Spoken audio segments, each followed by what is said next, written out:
Fatima academy इल्म नाफ़े का एक सेंटर है जहाँ पर जनाब डॉक्टर अब्दुल कदीर साहब दामत बरकातुहुल आलिया ने 2 सेंटर अलग अलग, लड़कियों के लिए अलग, लड़कों के लिए अलग, ख़ास तौर से मदरसा प्लस और हिफ्ज़ प्लस के लिए दिया है।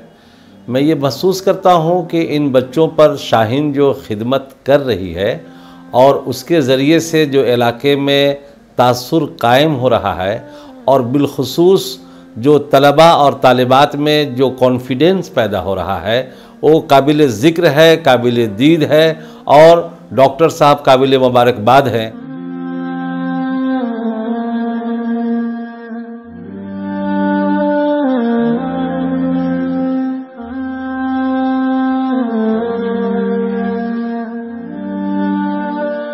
मेरे भाई हिफ्ज़ मुकम्मल करने के बाद पढ़ाई छोड़ दी। उसके बाद मैं काम करने के लिए चला गया।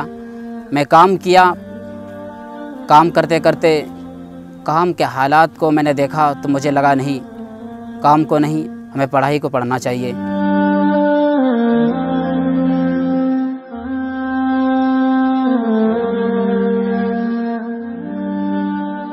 खुदा ने दी ज़िंदगी, माँ बाप ने दिया प्यार।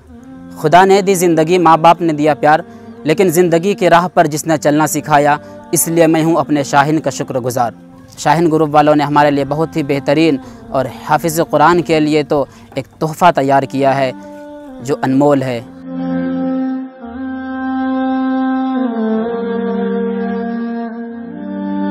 अब्बा साहब बोले कि आपको स्कूल में पढ़ना है, लेकिन घर का मुआशी हालत इतना ठीक नहीं था कि हम स्कूल में पढ़ सकें।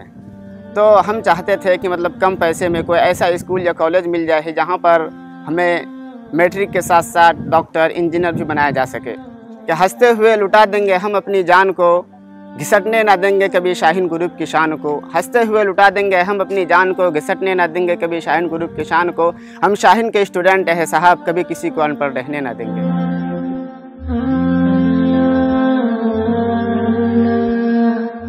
बहुत अच्छा से बेसिक को तैयार किया गया है और मेहनत इस कदर होता है हमारा कि 6 बच्चे में एक टीचर दिया गया हम सबको और ज़्यादा से ज़्यादा ध्यान दिया जाता है हम सब पे। हफ्ते में जो भी पढ़े आप उसको टेस्ट देना होता है, तो उस टेस्ट में मैं 10 दिन 15 दिन के बाद बहुत 5 नंबर 6 नंबर ऐसे लाता था। तो सर लोग बोले कोई दिक्कत, मैं बहुत मायूस होता था, मुझे लगता था कि अब कैसे होगा। सर लोग मुझे मोटिवेट करते थे, नहीं मेहनत कीजिए इंशाल्लाह होगा, क्योंकि आप लोग हाफिज़ बच्चे हैं, आप लोग कर सकते हैं ऐसा। तो मुझे बहुत खुशी हुई कि सर लोग इतना मोटिवेट कर रहे हैं, मुझे मेहनत करना चाहिए, लगातार मेहनत करनी चाहिए। उसके बाद मैं 10-15 दिन के बाद 2 महीना, मुझे 3 महीना हो गया है यहाँ पे। मैं अल्लाह का शुक्र और एहसान है कि मैं अब हर हफ्ते जो मैं 10 लाता था पहले, अब मैं 25 में 25 लाता हूँ।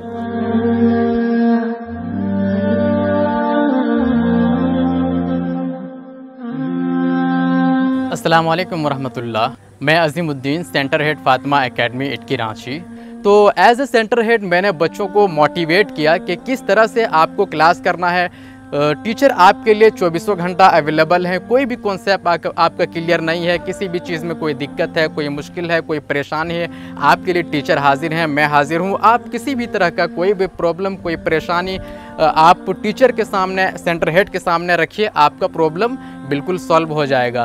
तो हम लोगों ने जब ASU मेथड के ज़रिए बच्चों को तालीम देनी शुरू की, टीचिंग करनी शुरू की, तो बच्चे बहुत ज़्यादा दिलचस्पी लेने लगे। चूँकि ASU मेथड जो रखा गया है बहुत ही अपने आप में यूनिक है। इसमें एज ए मैथ फैकल्टी मैं ये देख रहा हूँ कि बहुत सारे स्टूडेंट जिन्होंने शुरू से गिनती को नहीं जानते थे, जोड़ क्या होता है, घटाव क्या होता है, उसका फिर फ्रैक्शन, डेसिमल, तो शुरू में बहुत सारा चैलेंजिंग टास्क था, लेकिन धीरे धीरे ये सब चीज़ें हल होती गई। चैलेंजिंग जो काम होते थे, टास्क होते थे, धीरे धीरे ये काम आसान होने लगा। और मैं शाहीन ग्रुप में एज ए साइंस फैकल्टी मैं यहाँ अपना वक्त दे रहा हूँ। इवन कि अगर बच्चे जो 9-10 तक बिल्कुल नहीं पढ़े हैं और वो जब पढ़ना शुरू करेंगे तो थोड़ी बहुत मैंने मैथ्स की भी बुक्स देखी है कि उनको एडिशन, सब्सट्रैक्शन, मल्टीप्लिकेशन, डिवीज़न से स्टार्ट करते हैं और इवन कि 10th तक का जो बेसिक कंसेप्ट है वो क्लियर कर देते हैं। शाहीन के ज़रिए से मदरसा प्लस पर और हिफ्ज़ प्लस पर काम करके जो मिल्लत इस्लामिया को इकनॉमिक्स से जोड़ने की जो उनकी काविशें हैं वो काबिल सताइश हैं। मैं मुल्क व मिल्लत के तमाम लोगों से दरख्वास्त करूँगा कि वो बच्चे जो कहीं पर सिर्फ हिफ्ज़ करके या वो बच्चियाँ जो ड्रॉप आउट हो करके अपने घरों पर बैठे हैं उनको इस प्रोग्राम के साथ शामिल होना चाहिए और अपने मुस्तकबिल को ताबनाक बनाने के लिए इस रास्ते को अपनाना, इनसे जुड़ना और इस सिलेबस को अपना करके डॉक्टर, इंजीनियर, साइंटिस्ट और न जाने दिगर शोबेज़ात के लिए तैयारी करना उनके लिए बहुत आसान होता है। तो शाहीन का ये कदम काबिल मुबारकबाद है।